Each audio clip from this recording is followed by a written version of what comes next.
마가복음 14장 1절부터 마지막 절까지 읽었습니다. 오늘 읽은 말씀은 순환의 한 주간 수요일부터 금요일 날까지 되어진 일들이 나와 있습니다. 순환의 한 주간은 사순절 7주 가운데 맨 마지막 주 클라이막스가 된 한 주간입니다. 14장 맨 앞에 보면은 거기에 수요일 날 되어진 일들이 나옵니다. 이틀이 지나면 유월절과 무교절이라 대제사장들과 서기관들이 예수를 흉계로 잡아 죽일 방도를 구하며 이르되 밀란이 날까 하노니 명절에는 하지 말자 하더라. 예수께서 베다니 나병 환자 시몬의 집에서 식사하실 때 한 여자가 매우 값진 향유고 순전한 나드한 옥합을 가지고 왔다. 그 옥합을 깨뜨려 예수의 머리에 부으니 마태복음 26장에 나오고요. 요한복음 11장에도 나옵니다. 예수님이 화요일 날 너무 많은 말씀을 하십니다. 바리새인들과 서기관들과 제사장들과 마지막 때에 되어질 일들을 많이 또 말씀하십니다. 그리고 너무 피곤한 가운데 베다니 나사로의 집에 가서 쉬십니다.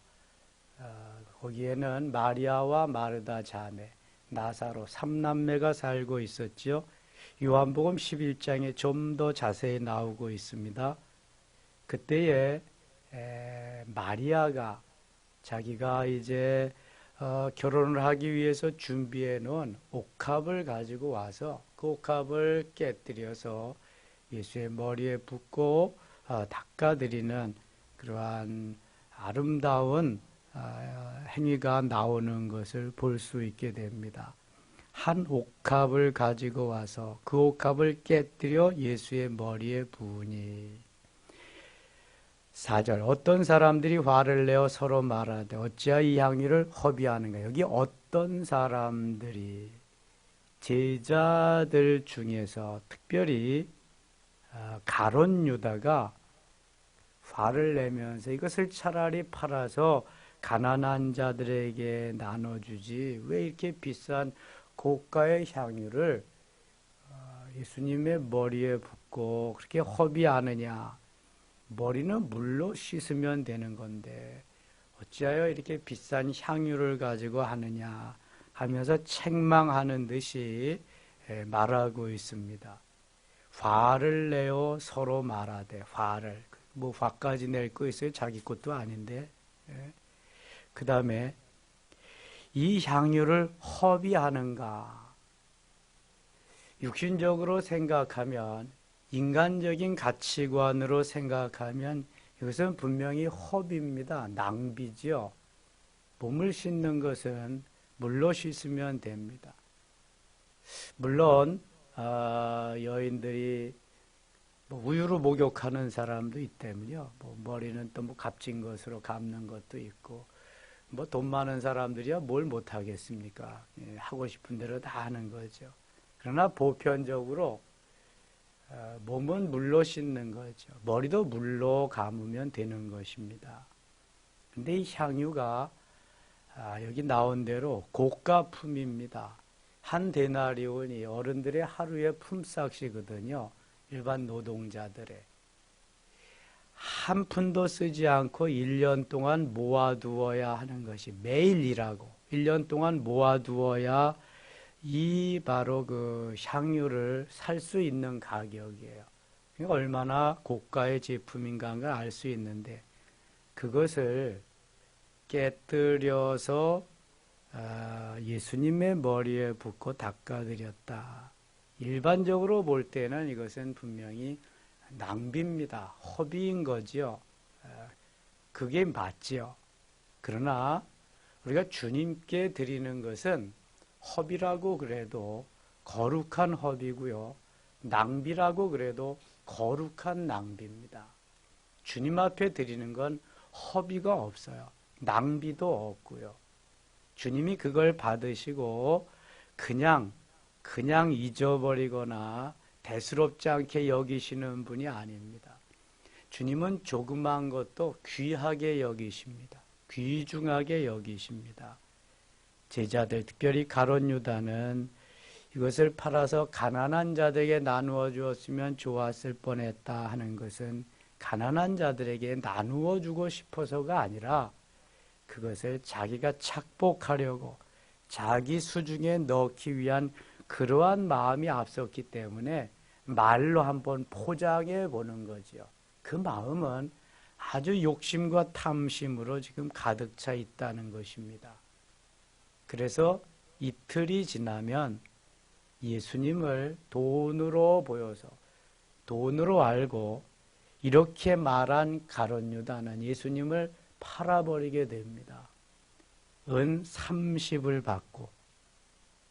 그러니까 가룟 유다의 이 말은 진실이 아닙니다. 지금 사탄이 들어가서 사탄이 그를 붙잡고 사탄의 조종을 받는 것뿐이지 진실이 아닙니다. 우리가 육신적인 가치관으로 말할 때에 진실이 아닌 것을 말할 때 포장해서 나의 위신을 세우고 나를 이렇다고 나타내기 위해서 말할 때가 있습니다. 진실이 아닌 것을, 정말 진리가 아닌 것을, 하나님이 기뻐하지 아니하는 것을 말이죠. 나의 체면, 나의 가치관, 나의 자존심, 나를 세우기 위해서, 내가 이렇다는 것을 보여주기 위해서. 지금 가룟 유다와 제자들이 그 모양입니다. 6절 보세요. 예수께서 이르시되 가만두라. 너희가 어찌하여 그를 괴롭게 하느냐. 그가 내게 좋은 일을 하였느니라. 제자들은 책망하는데 예수님은 칭찬하십니다. 이게 영적인 것과 육신적인 것이 다른 거예요. 영적인 가치관과 육적인 가치관은 엄청난 차이가 있습니다. 누구는 잘못했다고 책망하는데 예수님은 잘했다고 칭찬하시잖아요. 그가 내게 좋은 일을 하였느니라. 왜 좋은 일인가를 설명해 주십니다. 7절 같이 읽을게요. 가난한 자들은 항상 너희와 함께 있으니 아무 때라도 원하는 대로 도울 수 있거니와 나는 너희와 항상 함께 있지 아니하리라. 너희들이 말하는 이것을 팔아서 가난한 사람들에게 나누어 주는 것은 언제라도 할 수 있다. 그러나 나는 언제라도 어느 때라도 너희와 함께 있지 아니한다. 나는 이틀만 지나면 이 세상 사람이 아니다라는 것을 지금 말씀하는 것입니다. 그러면서 8절에 그는 힘을 다하여 내 몸에 향유를 부어 내 장례를 미리 준비하였느니라. 내 장례를 미리 준비하였다. 그것도 힘을 다해서. 지금 마리아는 예수님의 장례를 준비하기 위해서 향유를 예수님의 머리에 부은 것은 아닙니다. 너무 예수님을 사랑하기 때문에 내가 예수님께 드릴 것이 무엇인가? 내가 가지고 있는 것 중에서 무엇을 드려서 예수님을 좀 기쁘게 해드릴까? 그것을 생각하다 보니까 자기가 가지고 있는 가장 귀중한 향유 옥합이었습니다. 그래서 그 귀중한 향유 옥합을 깨뜨려서 주님께 드리는 거죠. 온 가정에, 온 집에 향유 냄새가 진동했습니다. 모두가 다 행복했습니다. 예수님만 기쁘고 즐거운 것이 아니라 마리아는 더더욱 행복했습니다. 내가 사랑하는 그분께, 내가 사모하는 그분께 나의 가장 귀중한 것, 소중한 것을 드릴 수 있었다고 하는 것은 이만큼도 행복함이 없는 것입니다. 마리아도 행복하고 온 가족이 다 행복한 가운데에 향유 냄새는 온 집을 진동했고요. 예수님은 감격해 하십니다. 저가 나를, 나의 장례를 위해서 미리 준비하였느니라. 마리아는 그가 행한 것보다도 더 감격적인, 감동적인 말씀을 듣게 됩니다. 나는 예수님이 돌아가시는 것, 장례도 알지 못하는데 내가 그냥 좋아서, 내가 사랑하기 때문에, 사모하기 때문에 나의 가장 소중한 것을 드렸을 뿐인데 예수님은 너무너무도 기뻐하시고 칭찬해 주시는구나. 여러분, 이겁니다. 세상 가치관으로, 육신의 가치관으로는 허비하고 낭비하는 것으로 생각하지만 영적인 것으로 보면 그것은 가장 고귀한 행위였습니다. 이만큼도 상받을, 칭찬받을 일이 없다고 하는 것입니다. 여러분 이걸 꼭 알아야 됩니다. 어떤 사람들입니다. 이 물질 이야기만 나오고 이런 것만 나오면은 아예 마음을 닫아버리는 사람이 있습니다. 그리고 곧 반항하는 사람이 있습니다. 대적하는 사람이 있고요. 여러분 이것은요 하나님이 내게 주신 복을 차버리는 행위입니다. 우리가 보편적인 가치관은 가룟 유다와 같은 거예요. 그러나 영적인 은혜 받는 사람들의 모습은 마리아와 같은 거예요. 내가 사랑하는데, 내가 사모하는데, 나의 가장 소중한 귀중한 것을 드려도 나는 전혀 아깝지 않은데 그것이 나를 기쁘게 하고 나를 감동하게 하는데 왜 저해 요소가 되는 거예요? 그는 사단이 막는 것입니다. 사단이 오늘도 먹구름으로 다가와서 은혜 속에 들어가지 못하게 하는 거죠. 물리쳐야 됩니다. 복 받을 수 있는 비결이란 말이죠. 은혜 받을 수 있는 비결. 나는 너희와 항상 함께 있지 않다. 저는 나에게 미리 장례를 준비한 것이다. 그러면서도 놀라운 말씀을 하십니다. 9절 같이 읽어요.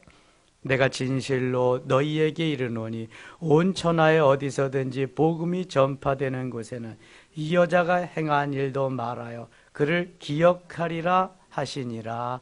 아멘. 온 천하에 어디서든지 복음이 전파되는 곳에는, 그러면 세상 곳곳 땅끝까지입니다. 땅끝까지 이르러 복음이 전파될 때 주님 오시니까 이 땅끝까지 복음이 전파되는 곳에는 이 여자가 행한 일도 말하여 그를 기억하리라. 여러분 이러한 축복이 어디 있습니까? 세상에 엄청난 겁니다. 이거는 어떤 이는 그것이 아까워서 자기가 챙겨야 될 걸 챙기지 못해서 그렇게 속쓰린 마음이 있었지만 이 여인은 정말 기쁘고 감격적으로 주님 앞에 드리고 온 천하에 복음이 전파되는 것마다 행한 일이 전파되리라.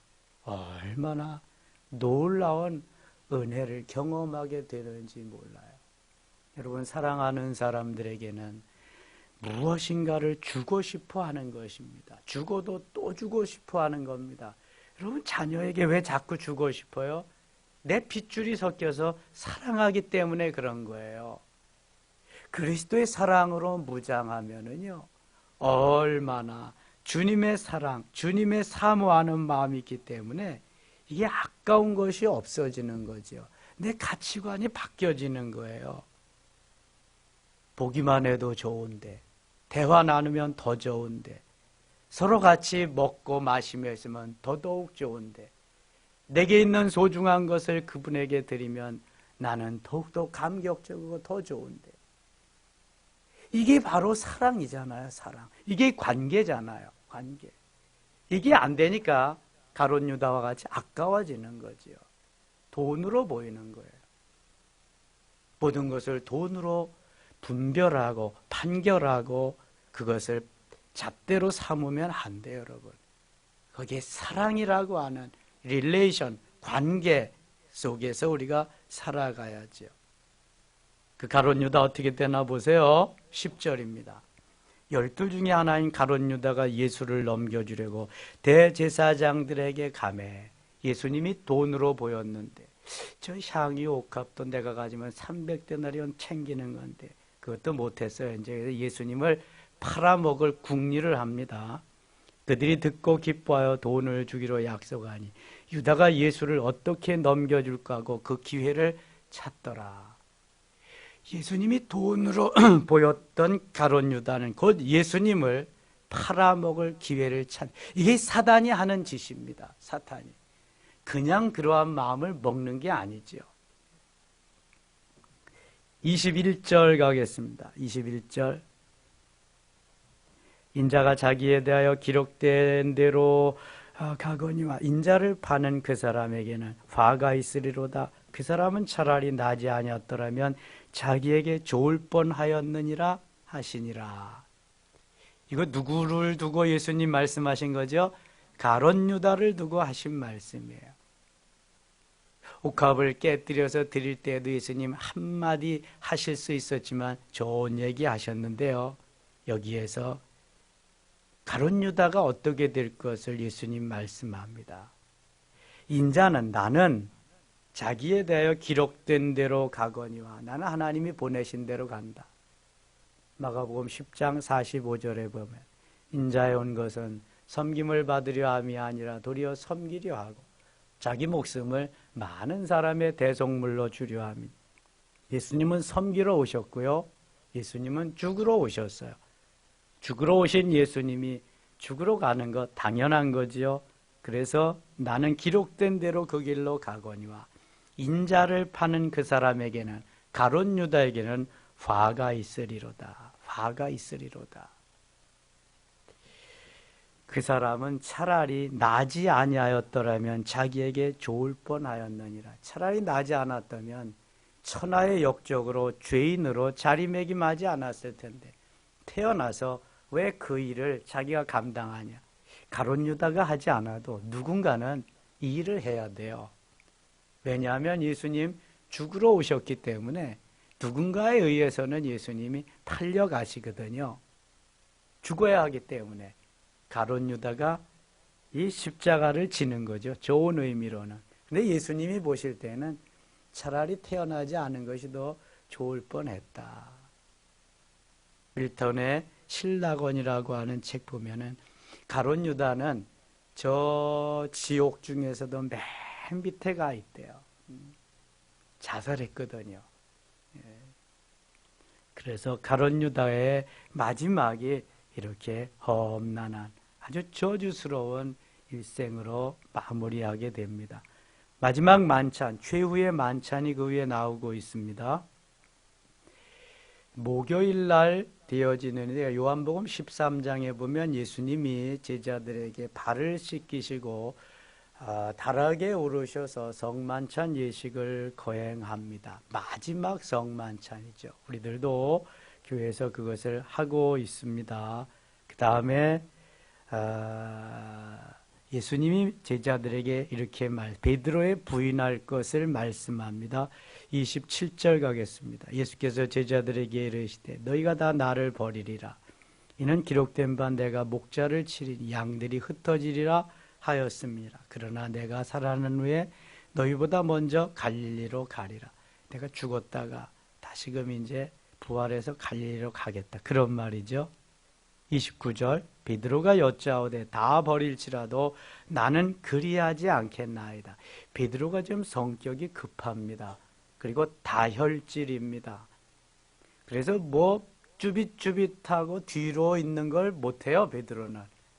그래서 항상 앞장서거든요. 예수님이 다 나를 버리리라 흩어지리라 그러니까요. 베드로가 다 버릴지라도 나는 그리하지 않겠나이다. 다 버리더라도 저는 아닙니다. 저는 절대로 안 버립니다. 이렇게 말한 거예요. 예수께서 이르시되 내가 진실로 내게 이르노니 오늘 이 밤 닭이 2번 울기 전에 내가 3번 나를 부인할. 닭이 2번 울기 전에 3번 부인할 것이다. 아주 정확하게 말씀하십니다. 내가 오늘 3번 부인하리라 이게 아니라 닭이 2번 울기 전에 3번 부인할. 닭이 한 번만 울어도 3번 나를 모른다고 할 거다. 그런 말씀이에요 지금. 31절 같이 읽겠습니다.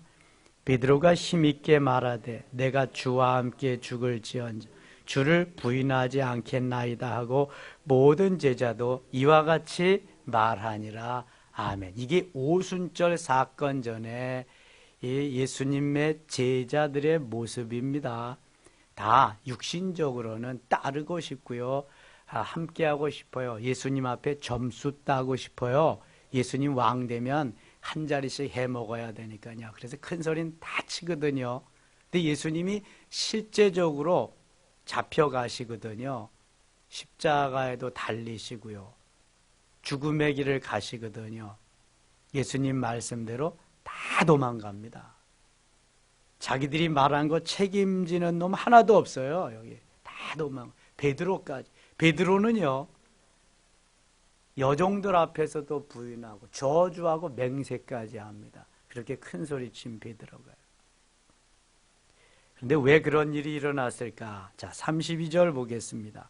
그들이 겟세마네라는 곳에 이르매 예수께서 제자들에게 이르시되 내가 기도할 동안에 너희는 여기 앉아 있으라 하시고, 마태복음 26장에 좀 더 디테일하게 나오는데요, 감람원이라고 하는 산 안에 겟세마네라고 하는 산이었어요. 북한산 안에 도봉산도 있고 사페산도 있고 막 이렇게 있는 것 같이, 겟세마네라는 말은 짠다라는 의미, 기름을 짠다. 감람산에는 감람나무가 참 많습니다. 감람나무에서 열매를 가지고 감람유를 만들, 기름을 짜는, 그 짠다는 의미가 겟세마네라는 의미예요. 이 말은 예수님께서 십자가에서 기름을 짜듯 자기의 온 몸을 다 짜서 물 한 방울, 피 한 방울 남기지 않고 우리에게 다 주심을 의미하는 거예요. 겟세마네라는 말이 그래서 짠다라는 그러한 말입니다. 이 겟세마네 동산에 주님이 올라가십니다. 베드로와 요한과 야고보, 시원치 않은 제자들은 산 밑에 남겨두고 믿을 만한 제자 3명을 데리고 쭉 올라가서 돌 던질 만한 위치에서 너희들은 여기에서 좀 나를 위해서 기도해 줘라. 그리고 예수님 조만 떨어져서 기도하는 거예요. 33절. 베드로와 야고보와 요한을 데리고 가시되 심히 놀라시며 슬퍼하사 말씀하시되 내 마음이 심히 고민하여 죽게 되었으니 너희는 여기에 머물러 깨어 있으라 하시고 조금 나아가서 땅에 엎드려 들 수 있는 대로 이때가 자기에게서 지나가기를 구하며 36절 같이 읽을게요. 이르시되 아빠 아버지여 아버지께는 모든 것이 가능하오니 이 잔을 내게서 옮기시옵소서. 그러나 나의 원대로 마시옵고 아버지의 원대로 하시옵소서 하시고. 아빠 아버지요. 이 아빠라는 말이 아람어입니다. 에바다 달리다금 엘리 라마 사박다니 다 아람어인데요, 신약 성경은 헬라어 그리거로 기록이 되어 있습니다. 그 중에 아람어가 이렇게 몇 개 포함되어 있는데 우리의 아빠라고 하는 말과 아람어의 아빠라고 하는 말이 같은 발음으로 의미도 같습니다. 전에 성경은 아바 아버지라 그랬는데 좀 더 실감나게 하기 위해서 공동 여기 우리 개역 개정판에는 아빠 아버지라고 해요. 아빠. 우리도 아빠라고 그러잖아요. 아람어에도 아버지를 아빠라고 말합니다. 그래서 아빠 아버지요 아버지께는 모든 것이 가능하오니 이 잔을 내게서 옮기시옵소서. 십자가의 잔이, 고난의 잔이, 죽음의 잔이 너무 육신적으로 견디기가 힘들잖아요. 그러니까 좀 옮겨달라고 기도하시. 그러나 예수님 오신 것이 죽으러 오셨는데 그 기도가 예수님은 잘못된 것을 너무 잘 알지만 육신이 너무 힘들고 어렵기 때문에 좀 옮겨달라고 하는 거예요. 그러나 제대로 된 기도가 아니기 때문에 바꿉니다. 그러나 나의 원대로 마시옵고 아버지의 원대로 되기를 원합니다. 나의 원대로. 나의 육신의 소원은 고난당하지 않고 좀 어려움 당하지 않고 있는 건데 아버지의 뜻이 그것이라면 내가 그 길을 가겠습니다. 원대로 하시옵소서. 그렇게 기도하십니다. 돌아오서 제자들이 자는 것을 보시고 베드로에게 말씀하시네. 시몬아 자느냐? 내가 1시간도 깨어 있을 수 없더냐? 시원치 않을 땐 시몬이에요. 괜찮을 땐 베드로고. 시몬은 자연인의 이름이고 베드로는 반석이라는 이름을 예수님 지어주신 거잖아. 시몬아 자느냐? 내가 1시간도 깨어 있을 수 없더냐? 내가 잠시 후에는 잡히고 가는 십자가를 져야 되는데 그것도 깨어 있을 수 없더냐? 38절 같이 읽어요. 시험에 들지 않게 깨어 있어 기도하라. 마음에는 원이로되 육신이 약하도다 하시고. 시험에 들지 않게 깨어 있어. 시험에 들지 않게. 기도하지 않으면 시험에 든다는 거예요. 기도하지 않으면 가룟 유다와 같이 된다는 거예요. 기도하지 않으면 베드로와 같이 배반할 수 있다는 거예요. 그렇지 않게 하기 위해서 너희들이 기도해야 된다. 그런데 마음에는 원이로되 육신이 약하도다. 마음은 그렇게 하고 싶지만 육신이 약해서 그렇구나. 그래서 예수님은 좀 쳐서 복종시켜야 된다고 말씀합니다. 사도 바울이 더 강조하죠. 우리의 육신은 쳐서 복종시키지 않으면 늘 자기가 원하는, 좋아하는 곳으로 갈 수밖에 없음을 말씀합니다. 다시 나아가 동일한 방법으로 말씀으로 기도하시고 다시 오사 보신즉 그들이 자니 이는 그들의 눈이 심히 피곤함이라. 그들이 예수께 무엇으로 대답할 줄 알지 못하더라. 예수님이여 식사할 겨를도 없이 말씀을 전파하시고 전하시고 복음 전파하시고 치유하시는 역사를 하는데 제자들도 항상 거기에 따라가 있어야 되잖아요. 말씀을 전하는 예수님이야 뭐 물론이지만 제자들 얼마나 피곤하겠어요. 계속 그거 따라다니면서 수종들다 보면은 제자들도 피곤하지요. 예수님이 그거 아시는 거야. 다시 오사 보신즉 그들이 자니는 그들의 눈이 심히 피곤합니다. 그들이 예수께 무엇으로 대답할 줄을 알지 못하더라. 피곤한 제자들 보니까 그것도 안쓰럽죠. 예수님이 보실 때는. 세 번째 오사 그들에게 이르시되 이제는 자고 쉬라 그만 되었다. 때가 왔도다 보라 인자의 죄인의 손에 팔리느니라. 일어나라 함께 가자 보라 나를 파는 자가 가까이 왔느니라. 요때까지는 기도할 수 있을 때, 요때 지나면 이제 기도할 필요가 없어요. 지금은 기도할 때 주님 우리를 맞으러 오실 때는 이제 기도할 필요가 없어요. 그때부터는 영원히 주님과 함께니. 그러나 지금은 기도해야 될 때예요. 그래야 역사가 일어나니까. 41절 가겠습니다. 50절 가겠습니다. 50절 제자들이 다 예수를 버리고 도망하니라. 제자들이 다 예수를 버리고 도망하니. 여기에 제자들, 베드로까지 다 포함해서 예수님의 고난의 현장에서 다 도망가는 거예요. 만일 제가 한번 생각해봐요. 이때 장세동이가 있었다면 제가 대신 십자가 지겠습니다. 제가 받겠습니다. 그랬을 것 같아요. 분명히. 아니 전두환이가 한 거 다 자기가 했다고 자기가 한다고 그러잖아요. 야, 이 세상 사람들도 그런 사람인데 예수님 제자들이요. 그런 사람이 하나도 없어요. 제자들. 그래서 오순절 사건 전에는 다 가짜예요. 여러분. 제자들만 없는 게 아니라 예수님께 뭐 생명을 살려준 사람도 없고 병을 고쳐준 사람도 없고 아무도 없어요. 예수님 고난을 당할 때. 그런데 오순절 사건을 지나면은요, 거기에 동참했던 사람들이 모두가 다 주님의 길을 갑니다. 누구 하나 배반자가 없어요. 오순절 사건 모두 다 순교합니다.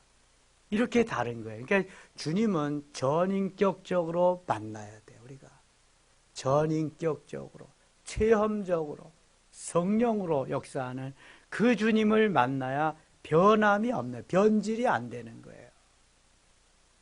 그렇지 않으면 큰 소리만 치고 다 자기의 욕심과 욕망 속에서 주님을 따르는 거예요. 뭐 별거 없어요. 지금 기독교가 계속 무너져 내리는 거, 줄고 뭐 교회가 자꾸 줄고 그리스도의 줄고 그러는 거 뭐 다른 거 없어요. 이게 예루살렘 도성에 의인 한 사람이 없어서 멸망하는 거, 소돔과 고모라에 의인 10명이 없어서 멸망하는 거, 이건 뭐 당연한 거죠. 뭐. 예.